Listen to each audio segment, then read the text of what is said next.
I feel like I just want to do a quick run through about who this amazing human being is, because I've admired your work for a couple of years now. I've been following your journey, I think since about 2022. So I would just want to give everybody a quick intro into who you are. So let's see. There we go. You can see my slides. Wonderful. So this is Justin Welsh. He is an entrepreneur and a founder, creator of Creator MBA. And he has helped over 100,000 entrepreneurs build fulfilling, lean, and profitable one-person businesses. He has a following of over 1.3 million. This has probably increased since I built this slide. But he has an email list of over 175,000 subscribers, really value-packed newsletter called The Saturday Solopreneur. And over the last decade, he's helped build 2 companies past 1 billion valuation and raise over 300 million in venture capitalists. And one of my favorite follows on LinkedIn. Welcome, Thanks. Justin Welsh. Thank you so much for being here. Thank you. That was a very nice introduction. I appreciate it. It's great to be here and chat with you guys. And Alexis, good to be speaking with you. Yeah, same. So let's dive in. I want to get into your origin a little bit. I shared, kind of the beautiful highlights of your career, but I want to go back to the day that you decided you wanted to be your own boss. So take us to that moment. What helped mold that decision to become a full-time entrepreneur, and especially in like the content space as well? Yeah, it wasn't a decision. So I had sort of a unique and maybe interesting journey to becoming, I guess, a content creator, for lack of a better description. I came up in technology business and, moved to New York and San Francisco and Los Angeles and worked for a bunch of technology companies for over a decade and was a sales leader in those. And I never had any drive or desire to be a writer or a creator or any of that stuff. What happened to me was just sort of forced upon me, which is, and I've told the story a few times, so sorry if folks have heard it before, but in late 2018, after 5 years of being a chief revenue officer at a company in LA called Patient Pop, I had a panic attack, my first panic attack ever, which was a really, really humbling and terrible experience. I've since had 2 more, so it's like, something that I deal with on a pretty regular basis. But when I had my original one, I really struggled to get back into the swing of things at work. I had been eating too much, drinking too much, self-medicating, just because the world was getting out of control for me. I had built this business from its first dollar in revenue to over 50 million. I thought I'd be there through 3 million and they would replace me with somebody much more experienced. And I often talk about it like a game of Tetris, where you get to those difficult levels and the blocks start falling really fast and you can't move them fast enough. And I started kind of panicking and I realized that I needed to take a break. And so I told my boss that I wanted to leave and they asked me to stay around. I ended up staying around for 6 months, got myself in better mental and physical shape, and decided that I was going to be a consultant for 6 months. And then I'd go back and do the exact same thing all over again with a newfound, passion and energy. And long story short, as I decided to start writing on LinkedIn to attract customers for my consulting business, yes, people enjoyed that. And I built a really great consulting business, but people were much more interested in how I was writing and how I learned to write and how I learned to convey my thoughts effectively, I guess, on social media. And that was in 2019. And like over the last 5 years, I've gone from being a consultant in early stage healthcare companies to writing about social media to writing about one-person businesses. And if anyone's been following me recently, I'm sort of almost going off that track a little bit and thinking a little bit more about my second mountain and what does life look like, in my mid 40s. And as I, get ready to slow down a little bit. So it's just a work in progress. And that's how it happened. Love the framing of your second mountain. I want to maybe dig into that here in a little bit, but you started on LinkedIn writing, and thank you so much for sharing kind of what led you to that point. When did you decide to start the newsletter, and how did that shift from, okay, I'm writing on social, and then now I realize I need to, gather this data and build, something that's a bit more owned, something that you have a bit more control over. And for someone that's maybe even thinking about starting a newsletter, were some of the steps that you first took advice that you would give today? Yeah, I started because I knew that like relying on social media algorithms to be a business person for the rest of my life was not a smart move. And it was not just that though, because if that's your only reason, you're probably not going to be all that successful, because that sounds like a reason to like make money or drive your business forward. The other reason, which was probably, I would say, let's call it 70% of it, was that I like to write. I like to express myself in long form content. There's only so much you can say in a LinkedIn post or a tweet or a thread or Instagram or whatever. There's no room for nuance. It's all noise, right? Like it's noise, it's attention, and nuance gets lost. And what I found is that in a newsletter, I can share a more nuanced take. I can talk about the positives and negatives of something. And, I have more space and more room to do that. And so those are sort of the two reasons that I really started a newsletter. If I was giving advice to someone to get started now, there's a few different things I would say. And there's a caveat before I say that, which is everything that I say today, you could say the opposite of and probably be successful. There's a million different ways to be successful on the internet. I'll just tell you my story and what worked for me. So I would hate to have you follow my advice and not have the same luck or timing that I had. So what I'll say is like, first figure out what do you like to write about? What could you stand in front of an audience for 30 minutes unscripted and without having practice and talk about? Like, because you love it, you're into it, you're interested in it, you're reading about it, you're on the forums, you're reading blogs, you're subscribed to newsletters. Like that is the starting point of what you ought to start at least think about writing about. Because if you choose a topic that you think is cool or hip or interesting, like AI, and you don't really love AI and you're not going down the AI rabbit hole, like you will only last so long before true AI enthusiasts outright you and outperform you. So really find that thing that's really unique and interesting to you, and then look at the data, right? Data drives a lot of stuff. So as long as you love what you're writing about, then you have this other side, which is data. You got qualitative and quantitative. So go onto your social media profile, look at every single LinkedIn post, every single tweet. I look at mine at the end of every 90 days and I do a complete data and analysis breakdown, and I figure out like what are the 5 to 7 unique topics that are really resonating with my audience. So I have those 5 to 7 topics over here, and then I ask myself the same question. What are the 5 to 7 things I really enjoy talking about it? And then I look for intersections. Where do those two things cross over so that I know it's going to hit with the audience and I know I love writing about it? If I can do those two things really effectively, the data tells me and my passion tells me that I should be able to crank out good content, feel inspired by it, and the audience has already said they enjoyed it. That's a great place to get started. And if you're thinking about writing a newsletter, before you get started, write 30 ideas first. The worst thing with any new newsletter is to be like, oh my gosh, my newsletter is due in 48 hours and I don't have a topic to write about. I've been there. It's terrible. I actually, for all projects that I complete, like I'm 30 newsletters ahead. I've already got the next 30 weeks worth of newsletters done because I don't want to be under the gun. Wow, you are ahead of the game. I love the great advice, really practical. And several people in the chat, I don't know if you can see it, have taken your LinkedIn OS course. Sarah said that the course got her to her first 25K on LinkedIn. Sweet. So awesome. The opposite can be true, but also your advice is solid. Thanks. There's been an emphasis in your career on writing. For entrepreneurs and creators who are trying to build a writing skill, because it sounds like you've always, to a certain degree, enjoyed writing. For someone who doesn't enjoy writing and wants to build that skill, what advice would you give them? Yeah, I might give you some advice that maybe won't be well received. If you don't like writing and you try writing over and over and over again and you still don't like it, don't write. Do something different.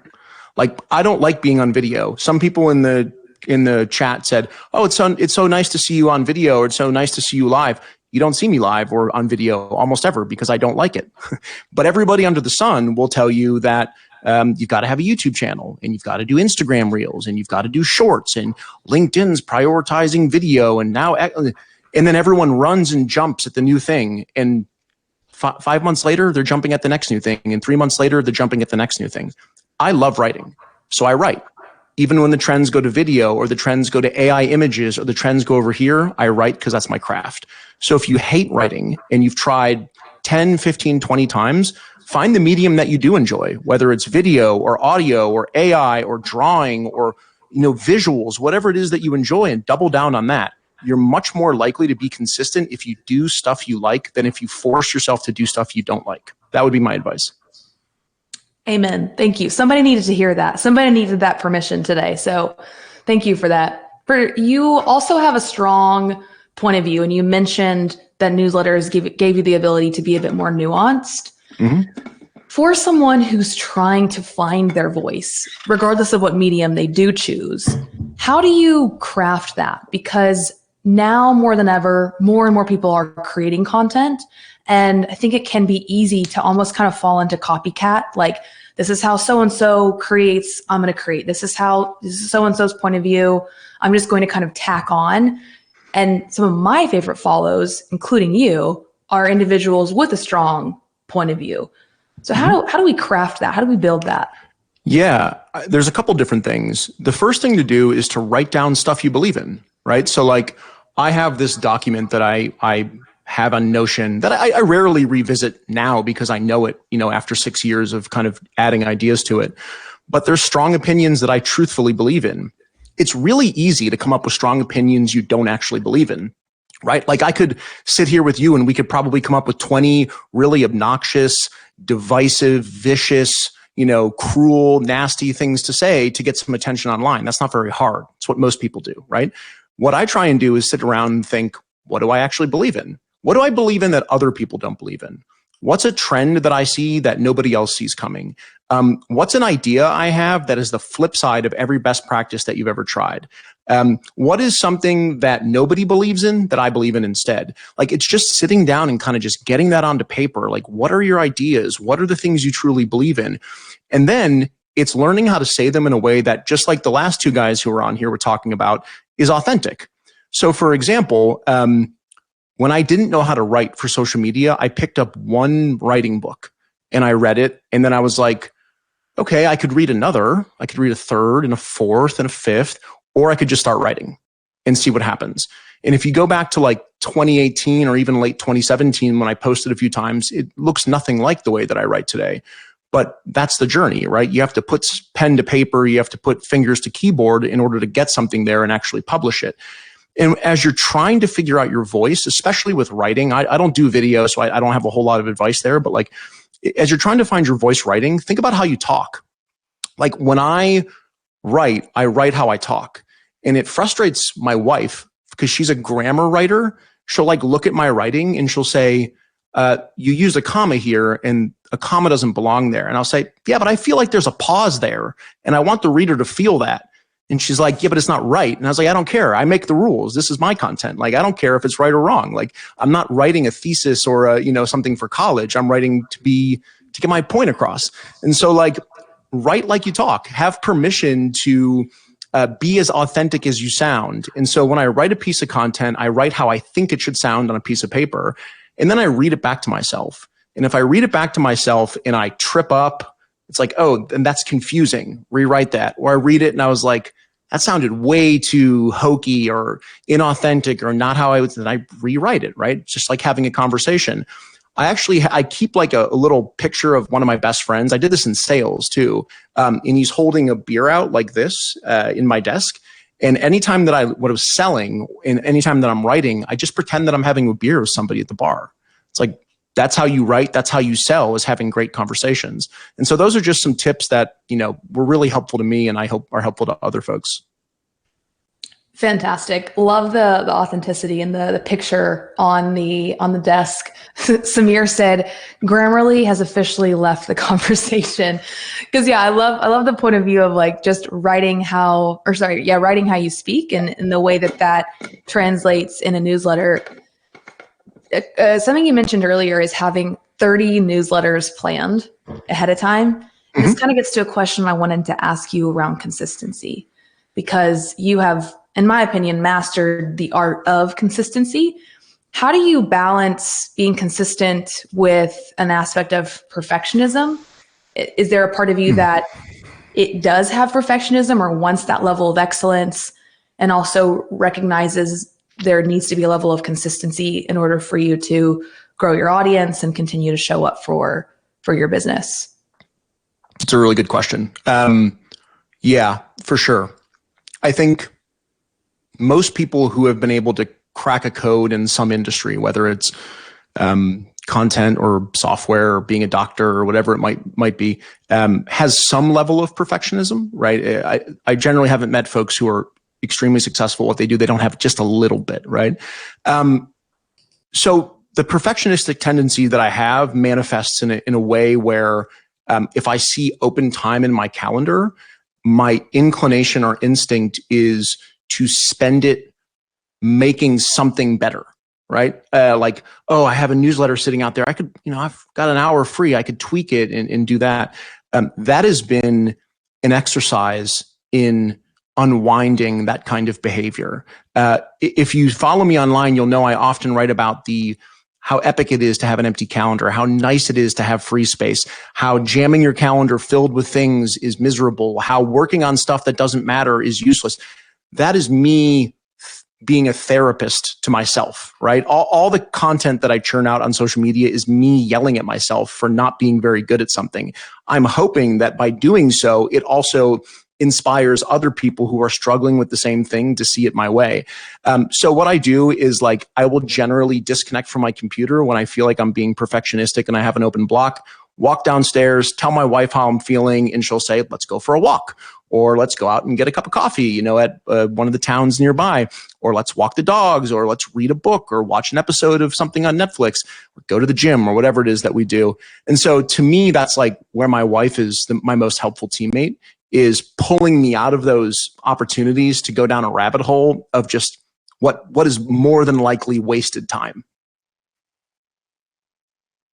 I love how quickly you're able to see when you step into that mindset and recognizing it's not serving you. It kind of brings me to this next question around the one-person business. And I feel like you kind of coined this space in the market.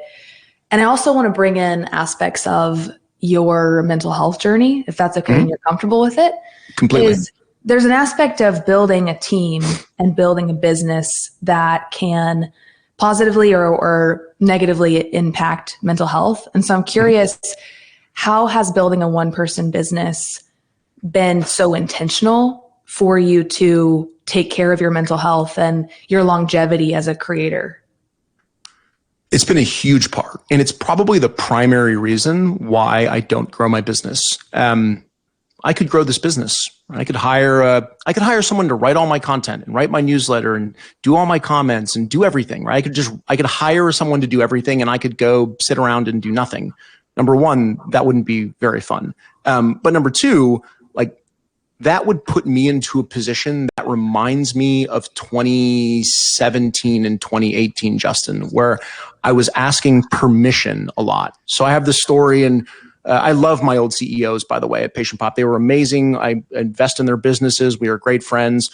But there was a time when I had a trip planned to Thailand for my anniversary with my wife, and we made a new hire. And at the last minute, I had to cancel that trip that I had planned for a really long time to train this new hire. And I was frustrated because I was looking forward to this vacation. It's a place I'd wanted to go. And I said to myself at that moment, when I eventually, do something of my own someday, I want to make it permissionless. I want to make sure that I don't have to ask anyone, whether it's a boss, a partner, an employee. I don't want to be held down by anything. And so part of the way that I make decisions in this business is, am I owned by anyone when I make this decision? So I'll give you a micro example and a macro example. So a micro example is having a rigid partnership. So obviously I'm here with Circle today, right? But this partnership is fun. I show up for an hour, we hang out, we chat, it's great.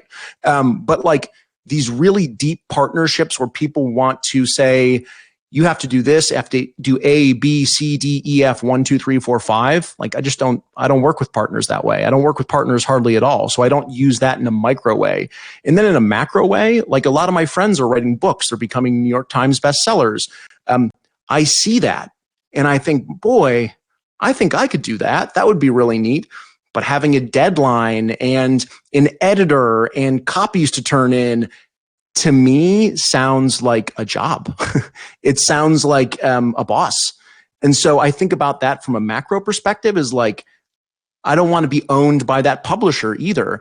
Because I've built my audience relatively large and have a good newsletter, I have leverage, and I use that leverage to be freer than I think the average entrepreneur might be. And I might make less or not have the scale or not have the exitability of those folks. But I think I have a better lifestyle.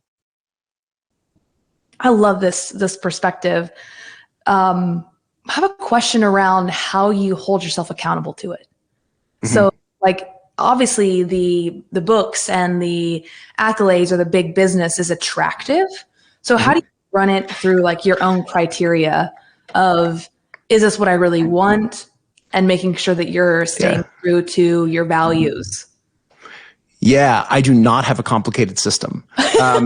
Like I'm not a system. I like systems for output and production. So I'm very systems oriented. I mean, that's how I built the healthcare technology companies I built and brought a lot of those systems and processes over to content creation and newsletter creation. So I definitely have systems and process for my business. When it comes to like things that I want to do and don't want to do, it's a really easy one. I walk downstairs. I say to my wife, hey, I've got this opportunity. Here's where I'm thinking positively. Here's where I'm thinking negatively. And then she says, where's your gut go? And I'm like, it says no. Great. Say no. That's what I go do. I say no to things. I say no to things all the time that in hindsight, I wish I would have said yes to. I say yes to things in hindsight all the time I wish I would have said no to. I don't necessarily believe that there's some perfect framework or system for making the right decisions. The best framework or system is to continue to get better at it every single time you make a mistake. And so that's my very simple, like, do I feel this gut or do I not feel this gut decision-making matrix? And it's worked pretty well for the most part. Yeah. It's also a great way to build that self-trust of just knowing that even if you go on to later regret it, you trusted yourself in the moment to make that decision. And that has to kind of be enough. I want to shift the conversation a little bit to monetization. Because earlier you mentioned, I've built this audience, I have the newsletter, I have a leverage.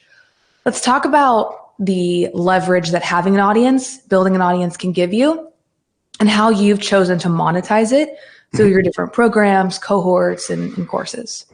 Yeah. To start, I'll kind of zoom back to, I think it was 2019 was my first product.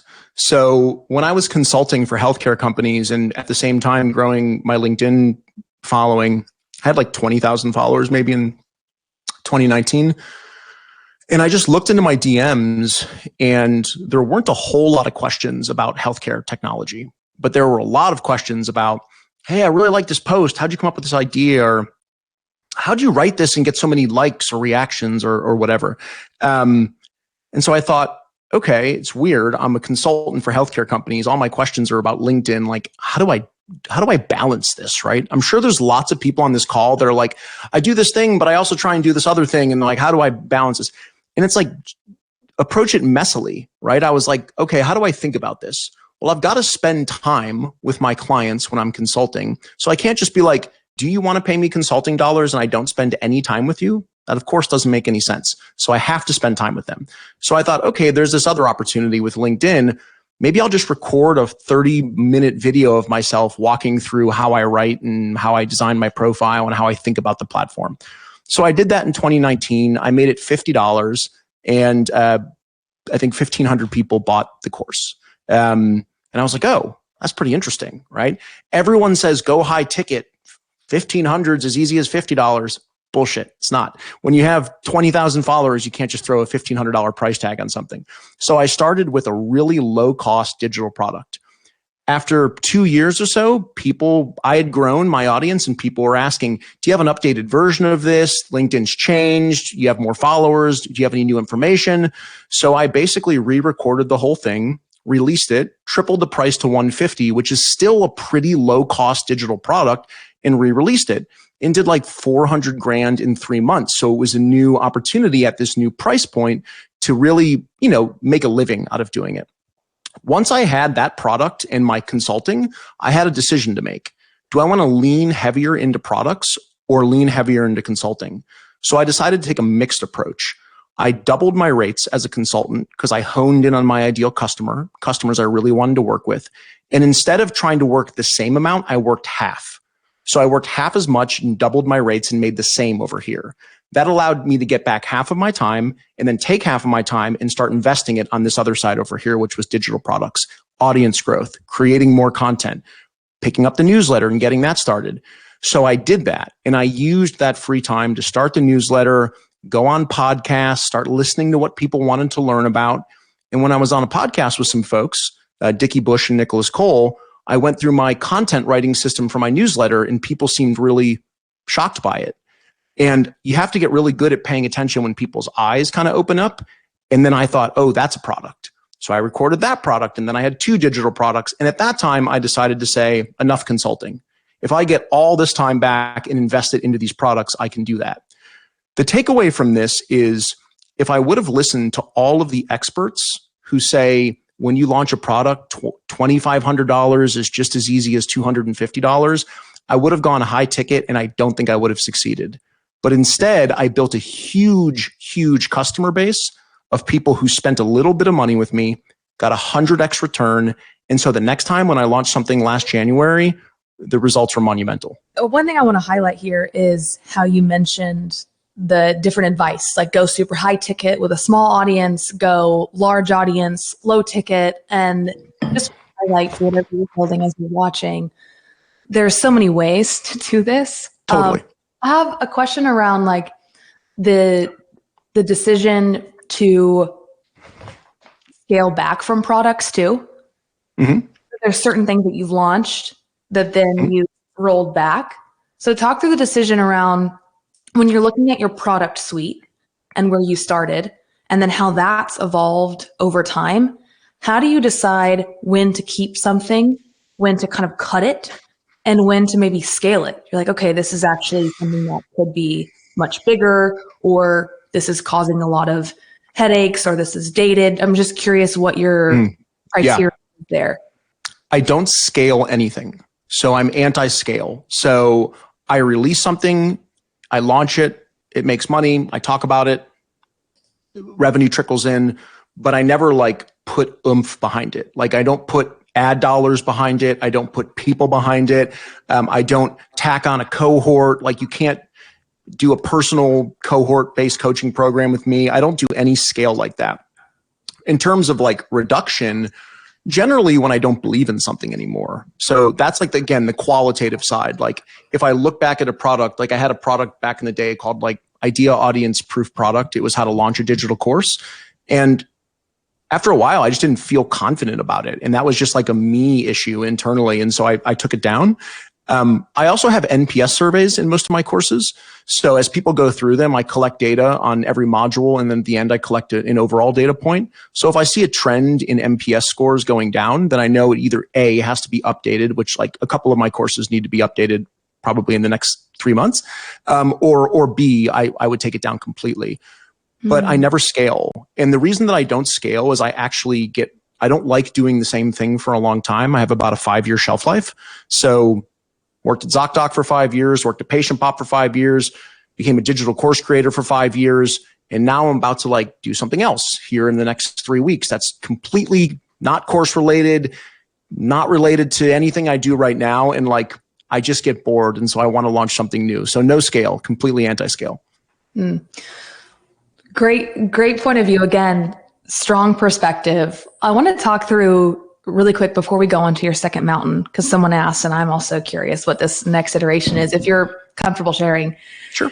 Is around the newsletter strategy. So you mentioned being on the podcast with Dickie Bush, and you saw people's eyes kind of widen. Can you break down what the newsletter strategy is for someone that's wanting to launch one in the next, let's say, 30 days?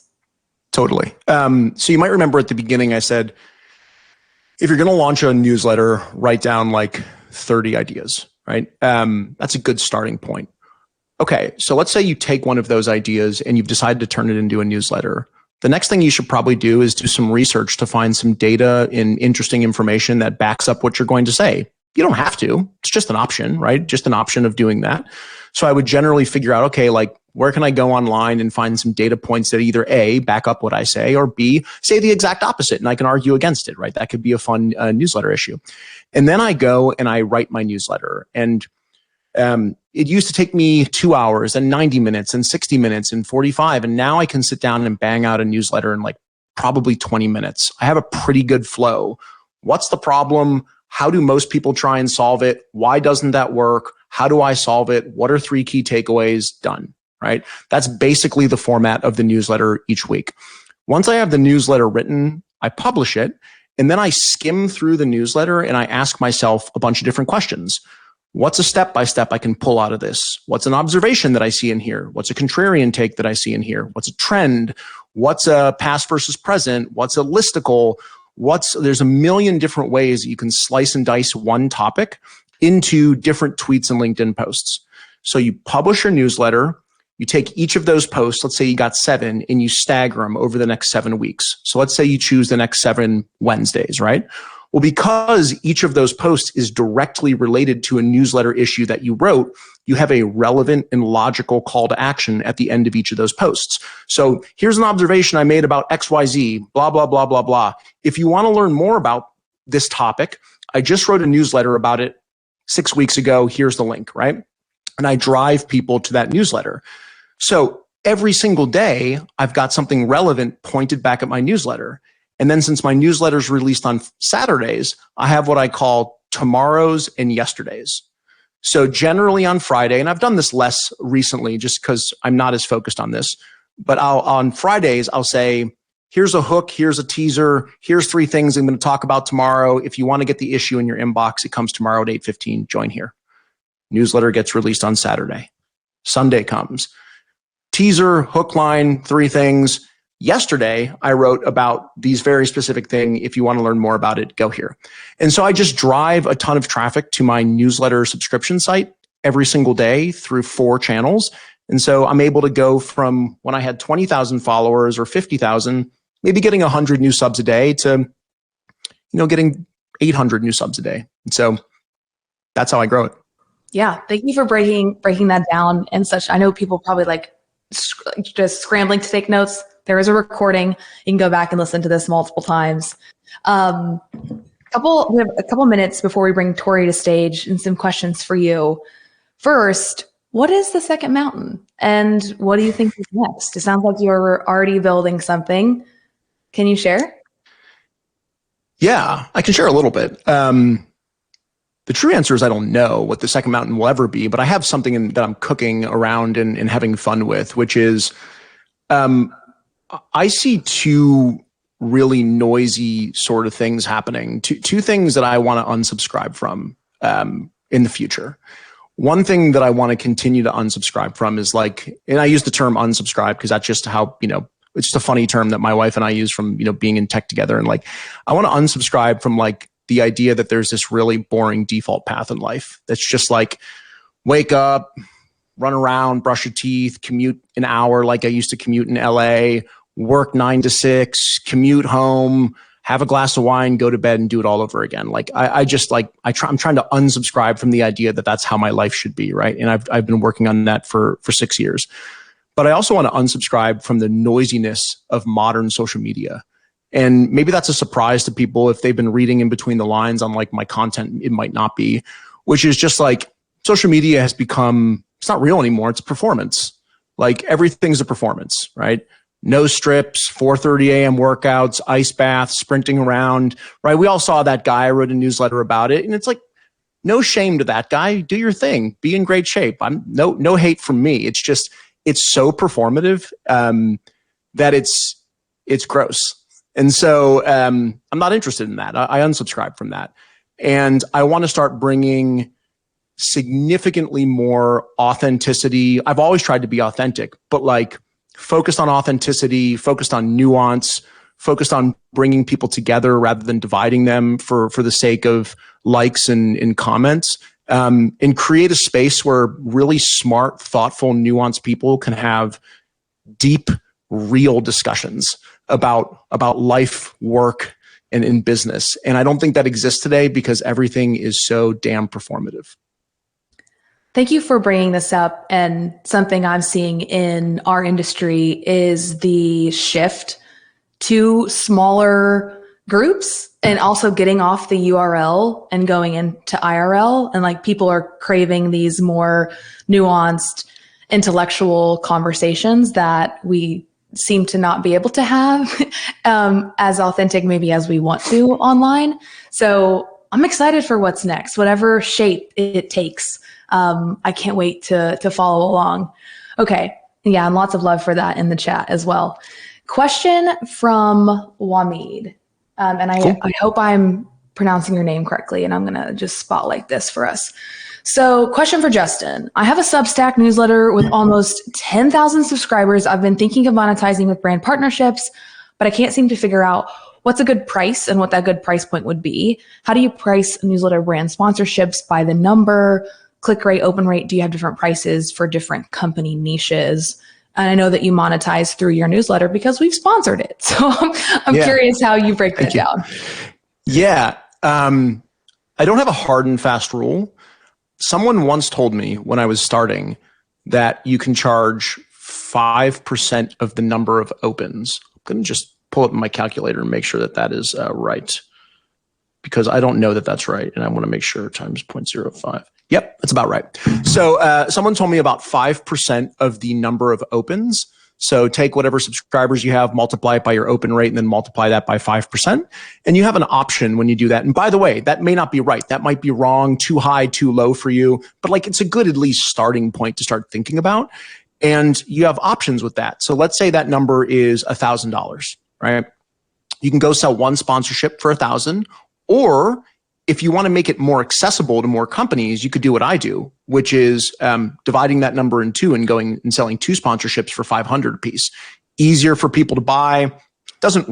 I haven't found anyone in my audience that's been like, sponsorships, like if they're going to unsubscribe because I have a sponsorship, so be it. They were never really interested in what I was writing to begin with. That's one simple way.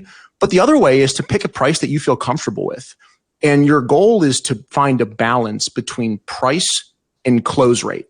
So if you're like, I can sell $1,000, but only 1 out of every 100 people buy it, or I can sell it for $500 and 6 out of every 100 people buy that, this is a better opportunity for you. You can start selling your newsletters out in the future. You don't have to worry about selling it every single week.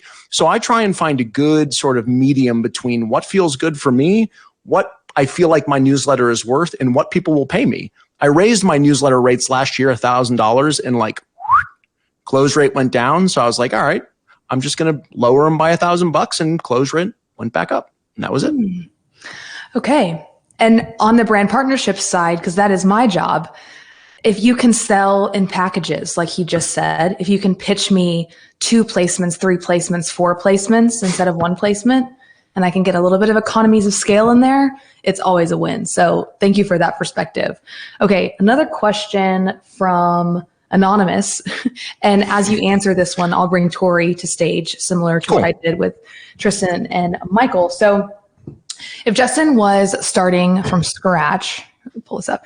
If Justin was starting from scratch today, newsletter, product, content, what would he do differently? Well, that's a really good question. I think the thing that I would have done differently is I launched my first course or product when I had 20,000 followers. And I don't think in hindsight that was a bad decision. I think I generated a lot of interest from people. I think they really loved it. And I think they became my next customers in my subsequent courses. But to me, the longer you can go without asking your followers for dollars is a stronger business.